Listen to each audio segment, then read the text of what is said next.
Hey everyone, welcome to the Midpoint Review. I'm your host, AJ Tabando, and we've got a great show for you today. I'm joined by my friend, Tom Goldsmith, who's a policy researcher, writer, and just one of the smartest people I know. We go full wonk on this episode, so get ready. We get into geopolitics, economics, history, and everything in between. To all my social science homies out there, this one's for you. We talk a lot about what's happening in the world right now and how to show up as a person of conscience, what it's like to parent a toddler when it feels like everything's on fire, and how to carry the weight of the world knowing that they'll grow up in it. But as heavy as this convo gets at points, what it comes back to is just how much agency we all have to change things. Because at the end of the day, we live in a world of choices and we have the ability to make different ones. Before we get started, I want to give a shout out to my sponsor, Habit Coffee Club. Habit describes their coffee as a diner roast, smooth, full, naturally sweet. I love it because it's full-bodied, but it doesn't come with that bitter taste left on your tongue. You know that taste I'm talking about. I'm looking at you, Starbucks. I used to always put sugar in my coffee, but I stopped once I started drinking Habit because there was nothing I needed to change. She's perfect the way she is. So go to www.habitcoffeeclub.com to order a bag or sign up for a subscription and use the promo code midpoint at checkout for 20% off your first purchase. That's www.habitcoffeeclub.com. All right, let's start the show. Welcome everyone to the Midpoint Review. I'm super excited for today's guest, Tom Goldsmith.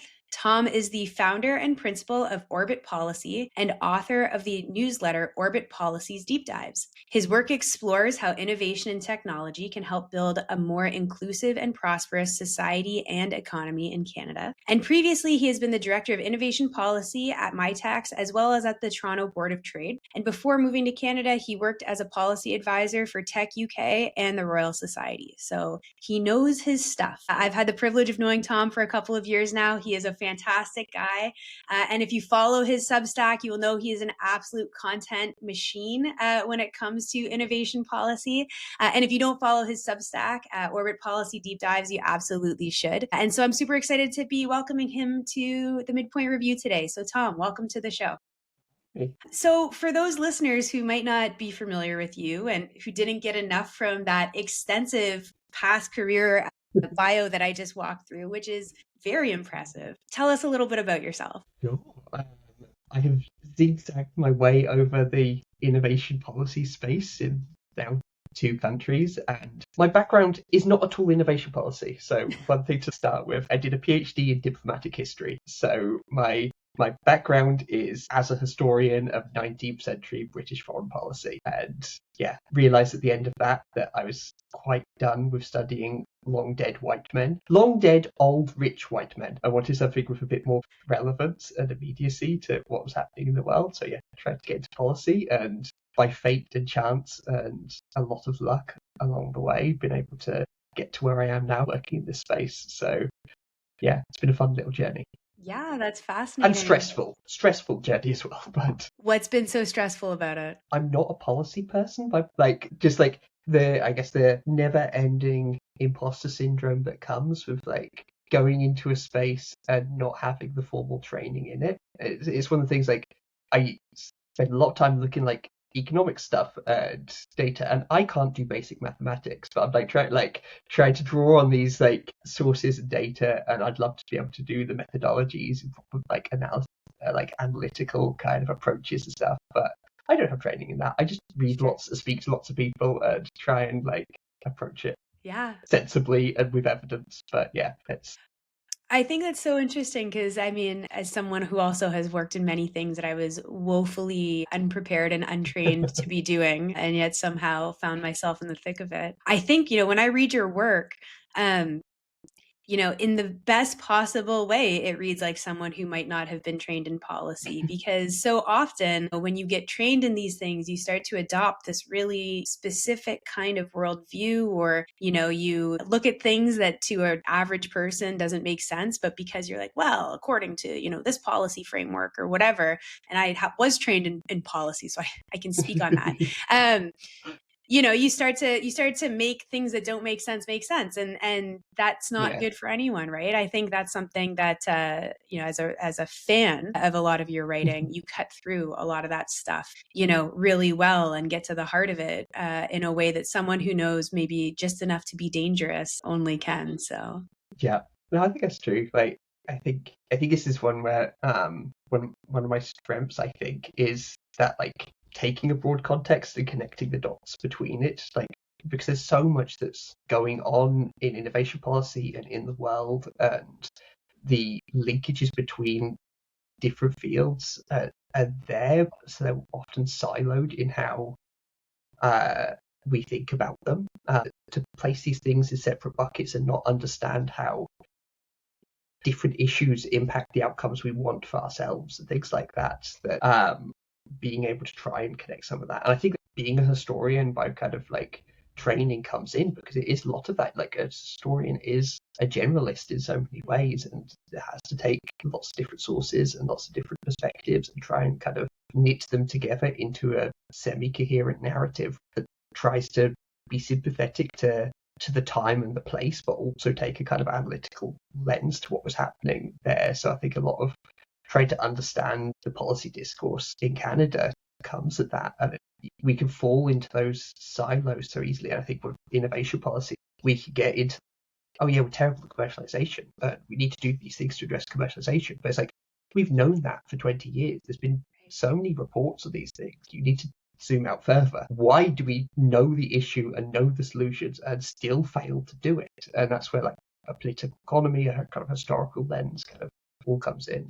Well, and I think the thing that I also love about this, and then we'll put the nerding out on policy wonk stuff aside temporarily. We will certainly come back to it. Is okay. We need to do these things, but why? Why does any of this stuff matter? I think sometimes that's what I really notice in a lot of conversations out there is that you get very focused on, not you, but like the conversation becomes very focused on these are the tactics we need to do, or these are the levers we need to pull harder to make it do this thing. And we often lose sight of, okay, but what is the outcome that we're trying to get the thing to do? And why does that matter? And that's important because sometimes the tactics are, they cease to be effective to get to that outcome. And if we keep pulling on them without coming back to, well, what are we trying to accomplish here? We're not going to do what we want to do. But I think to what I hear you talking about, it's the broader story, right? Like understanding history is understanding a story about what happened in the world in its sort of holistic shape. And the story of why we do what we do, whether we're talking about the economy, whether we're talking about getting up in the morning, the stories we tell ourselves, stories we tell each other. It's like, okay, but why are we doing this stuff and why does it matter? And so often in economics or in policy, it's like doing this policy is good because it's a good policy to do. And it's like, okay, but why? Right. Yeah. And that's how you bring people along to it. But anyway, okay. So this is obviously you and I, our friendship is based on being nerds together. And this has been a fun intro to that. But this is really a podcast about life and being in the thick of life. And I know that you personally, in addition to being a brilliant policy mind and economics mind, are also right in the thick of life, like so many of us. You're a father. I know that you've you recently started orbit policy and struck out on your own here. And it definitely seems like you're hitting a midpoint of something, which is part of what brought you onto this show. So tell me a little bit about where you're at right now in this moment of life and how it finds you. Yeah. In a good place and an utterly overwhelmed place on so many different fronts, which I think is the norm for so many folks. I guess like where to start in the context of parenting, just parenting in this moment in time and being able to look at a world that is on fire and that there's a genocide being live streamed where so many children are being killed day after day after day, and to have a child who's so lucky in so many ways, but that we have a world that ignores that we have a world where there's essentially a fascist president of the US where parents are being swept off streets and leaving behind 2-year-olds. There's one case of 2-year-olds now been returned to Venezuela with parents, but happening again and again where there's that kind of stuff happening. And this gets to that like interconnection of what's happening in the world, like what happens in different countries and in these circumstances, what is normalized and what is accepted and what isn't brought back, ripples through to what we have experienced in Canada. And the kind of parenting in this moment for that is its own set of challenges, plus the fact that just parenting is so exhausting. Nobody tells you how exhausting, and that there is literally no end to the chores and the tidying and the laundry that needs putting away, and the amount of mess these tiny wonderful creatures will kind of create, and that unless you have the privilege of like constant help on hand, whether that's through money or like family who are able to help, then my God, is it exhausting and brilliant, but exhausting. Yes. And just for context for our listeners, how old is your daughter? She's just over 3, was 3 in February. Okay. So you're right. You're right in the Yeah. thick of it, my friend. Oh yeah. She's absolutely wonderful. It's so much fun now, and she's really well behaved. Like, we're very, very lucky with how well behaved she is, and generally doesn't get into the kind of massive toddler tantrums and meltdowns. But still, she's a ball of energy that constantly needs entertaining. Even a well-behaved 3-year-old is still a 3-year-old. Oh, yeah. A reckless, chaotic, constant suicide watch 3-year-old. Yeah, it's really a lot in the world right now, and I think, to your point, it's a lot to take in for anyone. And I think to be someone who has built a career around, caring about current events, like being plugged into current events, being plugged into power dynamics, systems, policies, things like that. Yeah. You view it in a different kind of way, and you feel an obligation to not perhaps tune out, where some people might do that for self-preservation. And then layer on top of that being a parent and looking at it through the lens of both, understanding and empathizing on a different level with people who are parents or children, and experiencing horrible atrocities. And then also thinking about the world we're leaving for our kids as a result of it, right? Yeah, definitely. Yeah, if you did like just climate change, all that, and what that world looks like for them is whole other separate thing. But yeah, from like, I spoke to or messaged kind of one friend today who asked how I was and said some of this. They're like, "Oh, you just need to kind of like tune out the news." And it's like, yeah, like the work I do, that's not really an option, because part of what I do is being plugged into this to be able to understand and connect the dots and hopefully kind of bring that knowledge and that context to clients to kind of support there.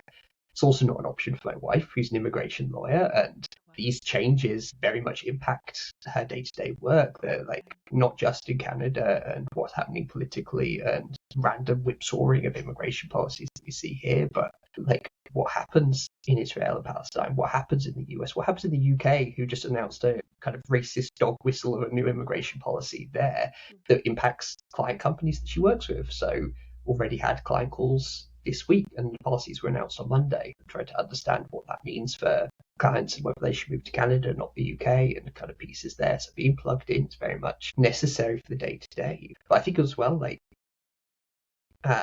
tuning out this is part of the political agenda of certain people. And going back to the stories and some of that earlier, like we have the agency to make change, but that involves being engaged in these and understanding this. And what does change look like now? And that comes from a place of knowing what's going on and being able to call things what they are as well. But that imposes the burden of being engaged and being able to work with this. And in terms of the midpoint piece of what does political engagement or activism or these kind of things look like at this moment in time in the world and this moment in time in life, when you're juggling a tiny little ball of energy human. It's such this is like, thank you for immediately getting to the heart of the issue of this conversation, really, though, because this is something I think about all the time, and a big part of why I was interested in starting this podcast and talking to our generation about this moment is it's a couple things. It's I think naturally, so regardless of what's happening in the world, I think everyone has this moment as they enter their 40s or get sort of close to that period and get into that later stage of life, or you get your own stuff going on, right? Like the inclination to sort of narrow your focus and look a little more inward is a really natural one at this period of life, regardless of anything else happening in the world, because you have, you potentially have your dependents and a family. You probably have a career that's getting busier and that you might care more about. You have responsibilities financially. You might have parents who are beginning to require more attention. You just have more stuff, right? And so there's that, and then you layer onto it the world that we're in right now, which is absolutely one that's on fire and is so overwhelmingly on fire that even more so that inclination to say, you know what, I don't even know where to start, even if I care so deeply about all of this stuff. Like, and even if I don't want to tune out, I have to protect my peace to a certain point, right? And kind of go inward, and I'm going to just focus on the things I can control, which are the things in my immediate vicinity.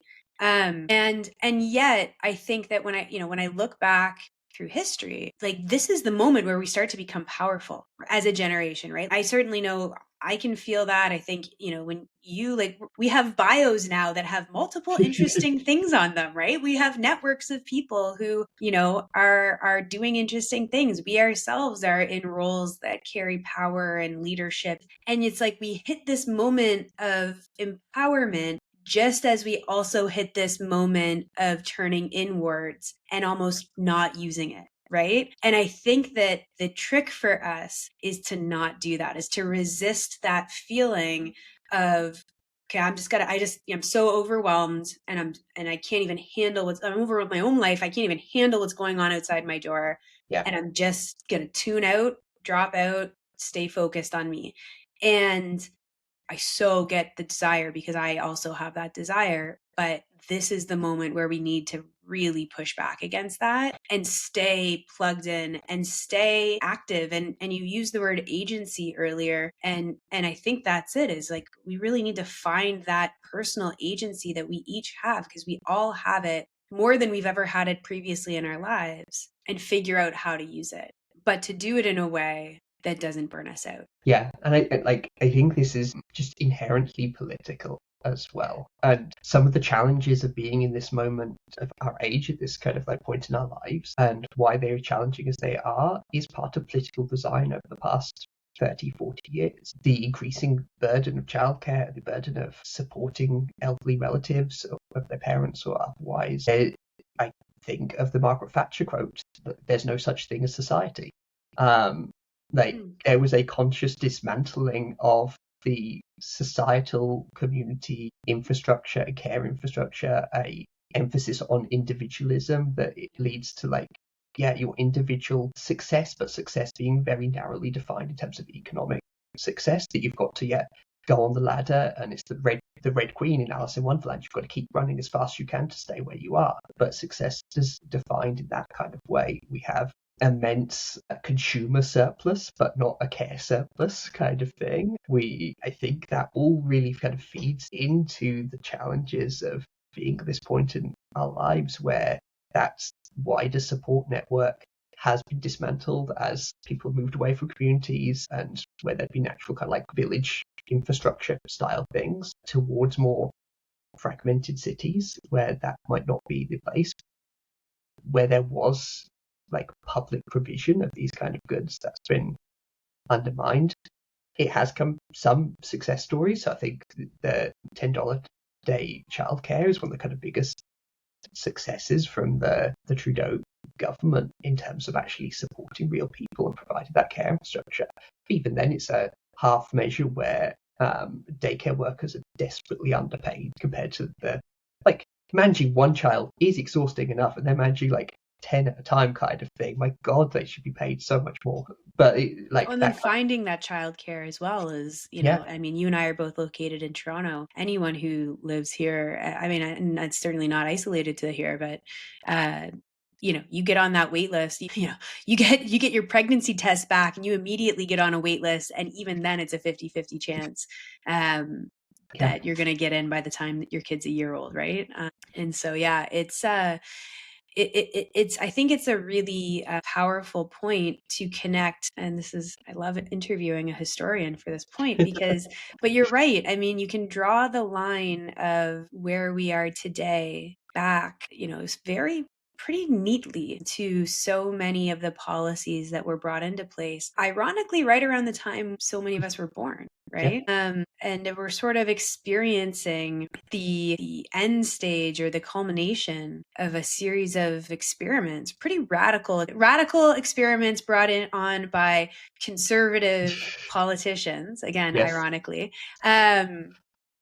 that has really led us to this moment, right? Yeah. And I think that it's so easy if you are not a student of history or policy and you're not someone who has looked at, how these things come together, to feel even more overwhelmed by the chaos of it and to feel like there's like this is just how the world gets. And I think it's important to remember that there were times before this, certainly, I don't want to look at the past with rose-colored glasses. There's all kinds of problems prior to this, but we're living in a world of deliberate choices. I Yeah. think that's what I'm trying to say here, is that we are living in a world that was constructed in the way that it is, not by accident, but by intention. Perhaps not the outcomes were intentional as they are specifically, but the decision to construct the options available to us was intentional. And there's power in knowing that, right? That we are living in a world of choices because we can make new choices, right? Yeah, no, completely. Going to one of the policies, and one of the things that very much impacts all of us at this kind of time in our lives around housing, and how much of the issues that underlie housing are a financialization of housing, a marketization of housing, and the federal drawback from the provision of public housing.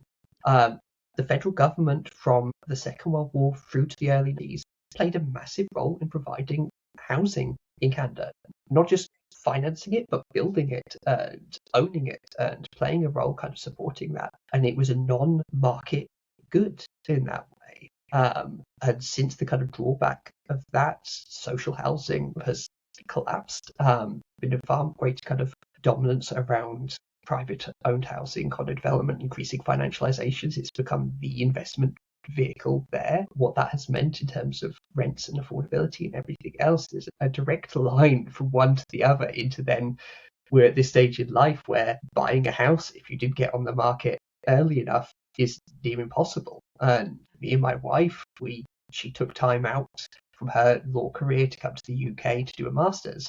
That's when we met. But part of that is money went to a master's, not towards saving up for a down payment. So we're renters now, and yeah, she's a lawyer. I run my own consultancy, but affording to buy a house that works for us, where we both work from home, so we need space for that, and we have a child with all of the sheer amount of stuff that comes with space requirement for having a child, it becomes quite difficult unless we're willing to make big compromises in terms of other aspects of our life to live outside of the city, which comes with its own costs and difficulties and other kind of pieces there. So yeah, how those policy decisions then impact the day-to-day lives we're living now there's a clear line. But the flip of that is we've got agency to change this. The world we live in is made of human constructed or human structures, human institutions. The economy as an institution is something that is shaped entirely by what we decide it to look like.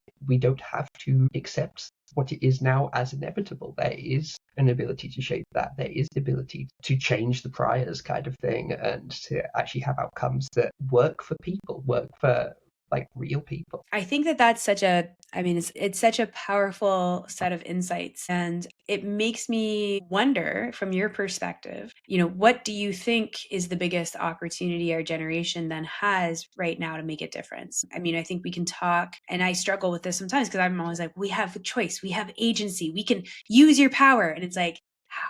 Okay, I'm down. All right, AJ, you got me. I'm pumped. Let's go. But how do we actually do that? And in your mind, what does that opportunity for us look like? I don't think there's a single answer to that. And I think that's both in itself a challenge and an opportunity there. I think it's very easy to get to the view that, if we had a different party in power or a different government or a different kind of ideology that drives it, then that will change things. But things aren't that simple. And a government comes into power, it works within the constraints of the public service and the norms there and the kind of issues there, or it works within the constraints of a global economy and pieces there that alone doesn't change things. There's it's not top down, it has to be bottom up, or it has to be both to some extent. And I think that's where the opportunity lies. I think there's a need to engage in a collective storytelling, a collective kind of truth telling to a lot of this. I think each person in the resources they have, the networks they have different roles to play in kind of making change happen. But I think comes from a starting point of accepting, no, this isn't working right now, that we do need to change. So I think there's a degree of we need people to really push for and advocate different politics, different types of leaders, different types of policies that are actually genuinely transformative. I am highly disillusioned with all of the federal parties, and there needs to be bolder policy making for sure. So whether that's people running for office or whether that's an active engagement, politics isn't done at the ballot box. Politics is a day-to-day thing with governments, but also within institutions, within companies, within networks, within friend groups, within families. Politics engages it all. So I think part of it is that being able to have that difficult conversations. I was at the Democracy Exchange conference last month, I think it was, and one of the speakers there was kind of speaking of the courage deficit, and was speaking particularly in the context of not-for-profit organizations, and speaking in the context of Gaza genocide, but also climate change and the unwillingness to have these difficult conversations. But I think that kind of idea of a courage deficit to sit with discomfort and sit with a recognition of things aren't working like they should, but we need to change that. And that is something which I think cuts through everything, and we need to be able to have the courage to support each other and a collective effort at this, and that is within teams at work. That is putting pressure on leaders that our generation come to this kind of to become leaders in organizations themselves, to not lose the courage to have these kind of difficult conversations and to challenge the status quo. So I think that courage, though, it's such a powerful starting point for so many of these conversations. And I think about it a lot too, a little bit separately, but oftentimes, and you and I have written together about this on the past. We have Canada is often described as a risk-averse country, right? And that is not just at the government levels or individual levels; it's at corporate. It's just a part of the culture, right? And I think a lot about what is the opposite of risk aversion. It's not recklessness, it's courageousness, right? It's being afraid of failure or whatever, being afraid of consequence. But being willing to overcome that fear, that concern, to do what is the right thing to do, whether that's opportunistic in the sense of a business opportunity or an investment or something like that, or if it's from an integrity perspective of speaking up on what actually matters and not being afraid of dealing with whatever comes. And, again, looking at sort of the arc of history and how we find ourselves in this moment versus some of the generations who have come before us and the opportunities that they had to change things and perhaps, didn't fully utilize that opportunity.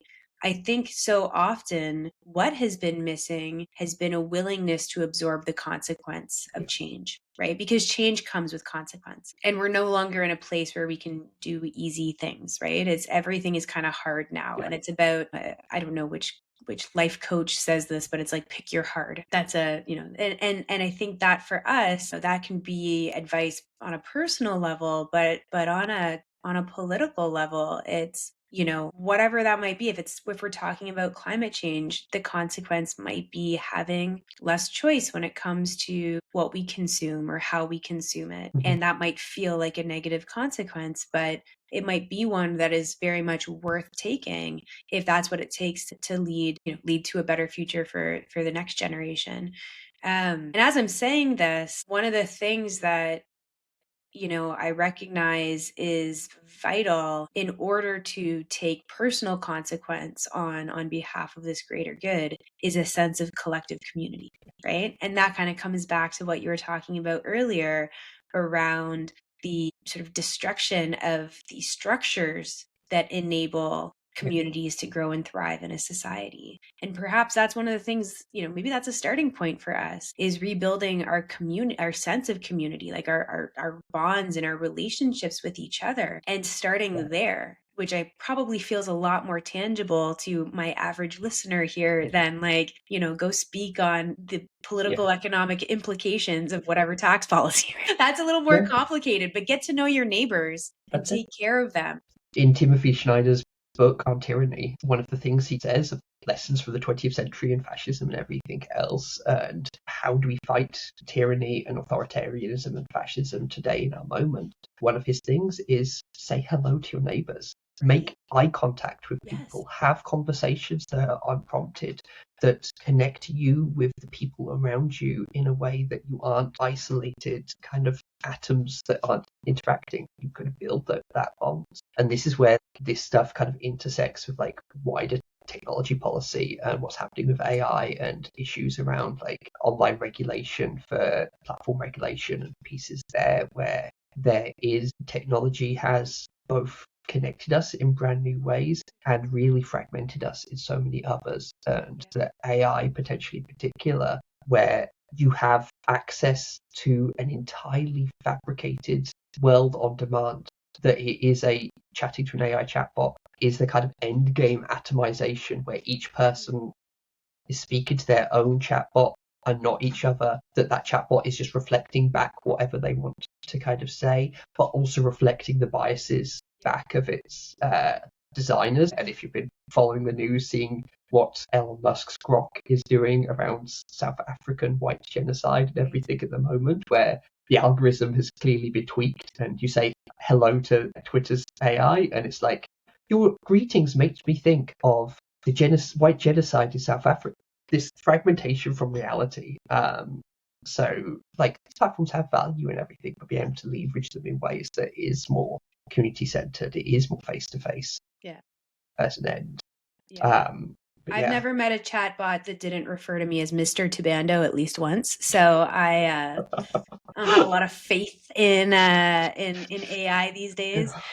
But I think it's like the interconnectedness of all of this, all of these sort of puzzle pieces to better understand, where we find ourselves today and this world that we're in and how we go about undoing it. And I think that, I think it's really powerful to have these simple things that we can do. And it's like, in a world where you don't have to talk to humans anymore to get all your answers, it's a radical act to go talk to a stranger, right? And I think that remembering that is really a powerful and important thing that, we talk about. I went through a big experience a couple years ago of coming to terms with the fact that I did not have a healthy relationship with my phone and technology and needing to make some very serious changes in just how I used it. And they weren't crazy changes. It was just being much more intentional about how I was spending my time on it and how long I was and creating tools to help me stay more mindful of it.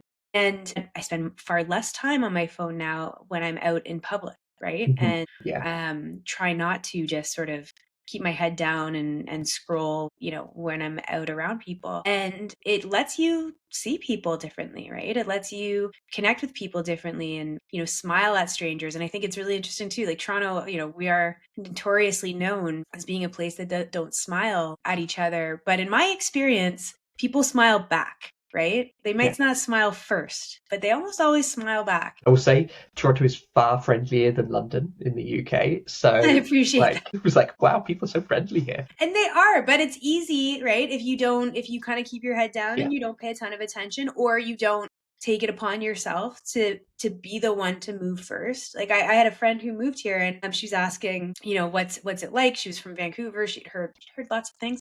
And I said, look, Toronto is the kind of city, it gives you what you give it.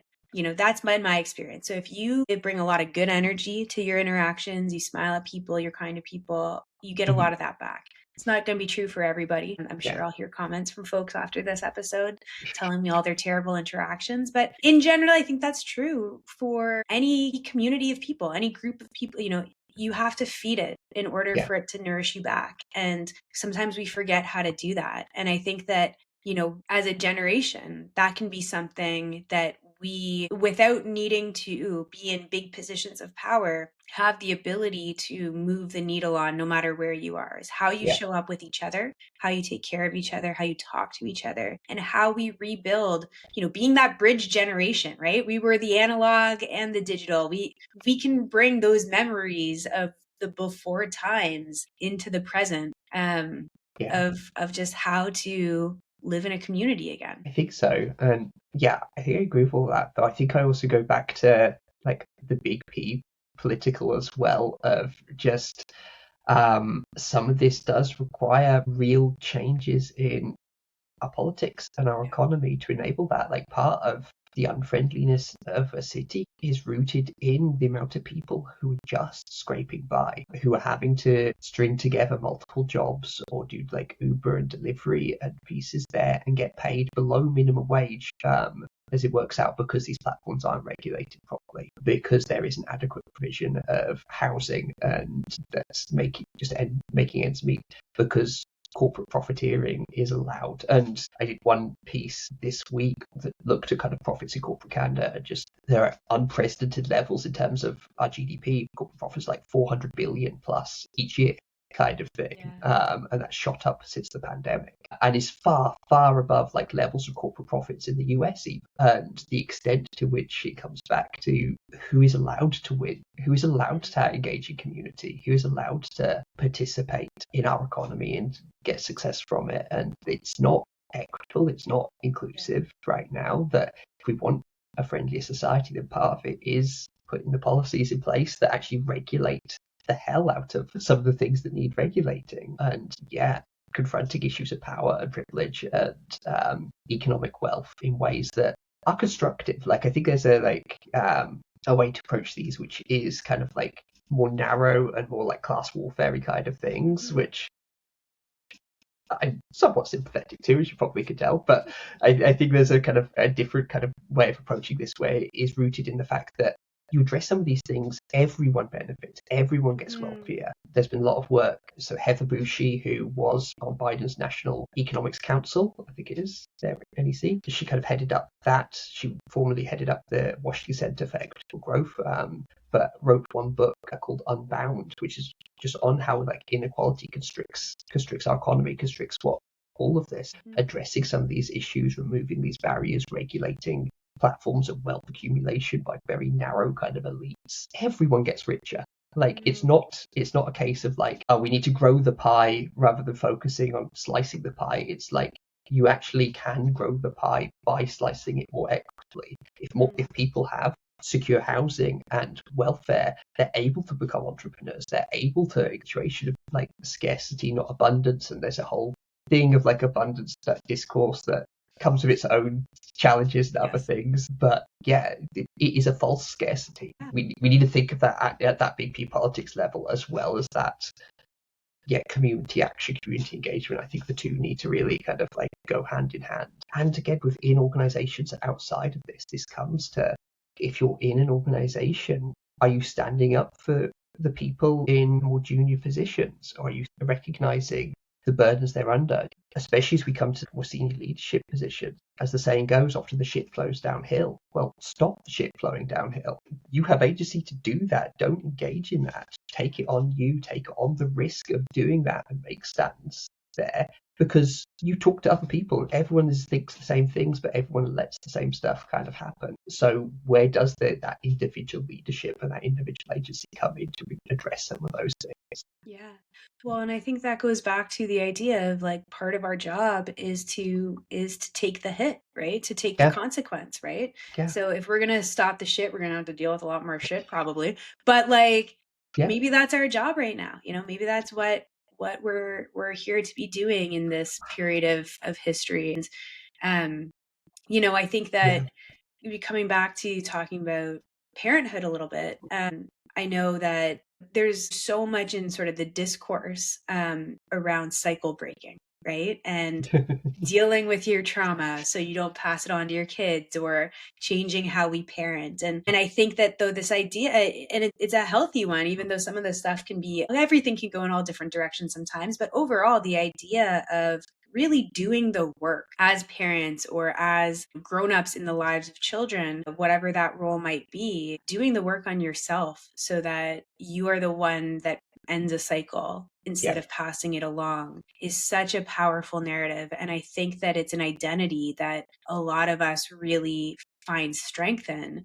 And I think that that's something that we can extend to all aspects of our lives, right? As managers, we can be the cycle breakers in a company, changing how we treat people. As policymakers, we can be the cycle breakers of, saying, we can't change that, or like, that's just how things are, or whatever that is, right? As neighbors, we can be the cycle breakers that, start knocking on each other's doors to check in and have a cup of tea, as opposed to, just wave in passing and not know each other's names, right? And yeah, I think that it's, to your point, it's the big things and it's all the things. It's little, big, and everything in between. So, we each have a set of power available to us, whatever that might be. And I think that the job is to figure out what it is and use it. A few thoughts come to mind. I can't remember the exact phrase, but the phrase "the kids will save us" kind of thing, or like the next generation are going to be the answer. That it's like, it's such a bullshit response. It's like, no, you can't keep it. It's on us. 100%. We need to be the ones who kind of break that. And it also makes me think of, I recently read a book by Ruha Benjamin, Imagination, a Manifesto, which is a great book. It's really kind of a relatively short read, but one thing she writes in it is this idea that things aren't possible, but they've not been meaningfully tried in our context. Like, they've not been tried at all in 20, 30 years, but they've not been meaningfully tried in our context at all. It's like so many policies or so many things are dismissed, but have they actually been tried? Have we tried to do some of these things? Have we yet tried to break the cycle? Often it's no, it's tinkering around the edges at best. So actually, how do you bring that to bear at all these different levels? There's a great essay series as well on like climate change. It's 50 essays, all written by kind of female authors and activists and writers. And one of them talks about like ever widening circles, and that no one person can ever kind of do it all or be carbon neutral, but they can aspire to ever widening circles like a ripple in a pond once you drop a pebble in. And sometimes that change starts off just yourself and your actions, then it spreads to your family, then it spreads to your neighbors, to your community, to your city, to your province, to your country, to the world. And that you can aspire to like be the pebble that tries to actually have these ever widening circles to make change happen. I think that, that's a powerful reminder too, that as we get into this, so often, we feel like we stop ourselves before we start because we're like, well, I can't change all of this. But it's like, you don't know what you might change. You actually don't. You don't know. It's not about the outcome in some ways. It's about the action of doing something, right? The action of trying and using your voice, and just the act of using your voice or whatever that thing is that you have. That's the change. And what happens once you activate that power, you don't know, you can't control, and maybe something, maybe nothing, maybe something you'll never know about, right? But the point is that you used what you had when you had it, and you did something when you had the option to do something. So I'm conscious of our time, and I have one more question left. And this is a final question that I like to ask everyone. So often we are asked, what piece of advice would you give to your younger self? But to your point, this is not about telling the next generation what to do. Mm-hmm. It is about doing what we can today and doing what we can in the future. So my question for you is, what piece of advice will you give to your future self that you hope that you continue to live? Hard to pick one. I can take a couple. There's no limit here. Don't get in my own way. Has definitely been something that I've had to learn, and this kind of risk aversion and fear of putting out views or making stands or trying to stand on principle, integrity, or even just embrace uncertainty of not knowing. Like, there's so much that can hold someone back where they're just in your own head, and I think was something for my younger self for sure. Is very much still something for me now, and I think still needs to be something going forward. So probably that.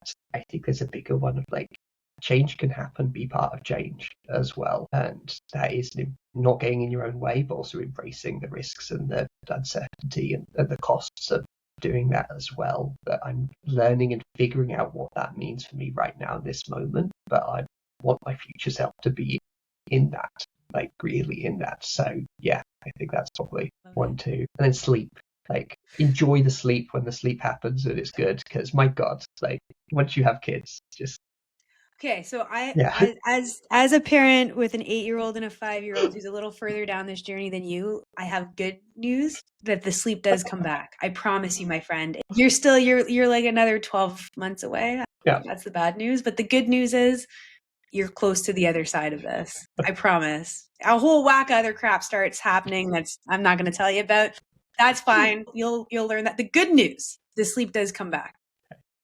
So stay strong. Foundation, like a baseline to tackle the world. A functional baseline returns to your life and things change. So that's good. Tom, I so appreciate you taking the time today. This was just absolutely fascinating conversation. And I hope just the first of more to come like this. Thank you so much for everything you do and for using your voice with your newsletter. And again, if you're not following Tom on Substack, you're just not living your best life. So go do that.